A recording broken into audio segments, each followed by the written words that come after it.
ધારાસભ્ય હાર્દિક પટેલની મુશ્કેલીમાં વધારો જોવા મળ્યો છે। ધારાસભ્ય હાર્દિક પટેલ સામે કોર્ટનું અરેસ્ટ વોરંટ જે છે તે જાહેર કરવામાં આવ્યું છે। હાર્દિક પટેલ વિરુદ્ધ અમદાવાદ કોર્ટ દ્વારા વોરંટ ઇસ્યુ કરવામાં આવ્યો હોવાના સમાચાર અત્યારે પ્રાપ્ત થઈ રહ્યા છે।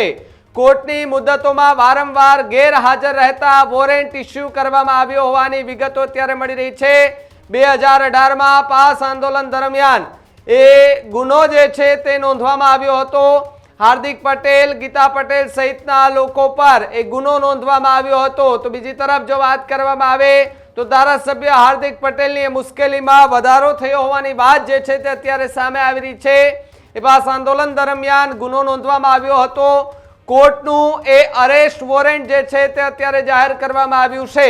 હાર્દિક પટેલ વિરુદ્ધ અમદાવાદ કોર્ટ દ્વારા વોરંટ ઇસ્યુ કરવામાં આવતા હાર્દિક પટેલની મુશ્કેલીમાં વધારો થયો હોવાની વાત સામે આવી રહી છે। કોર્ટની મુદ્દતોમાં વારંવાર ગેરહાજર રહેતા હતા, તેને લઈ વોરંટ ઇસ્યુ જે છે તે જાહેર કરવામાં આવ્યો હોવાના સમાચાર અત્યારે પ્રાપ્ત થઈ રહ્યા છે। 2018માં પાસ આંદોલન દરમિયાન ગુનો દાખલ કરવામાં આવ્યો હતો। હાર્દિક પટેલ, ગીતા પટેલ સહિતના લોકો પર ગુનો દાખલ કરવામાં આવ્યો હતો।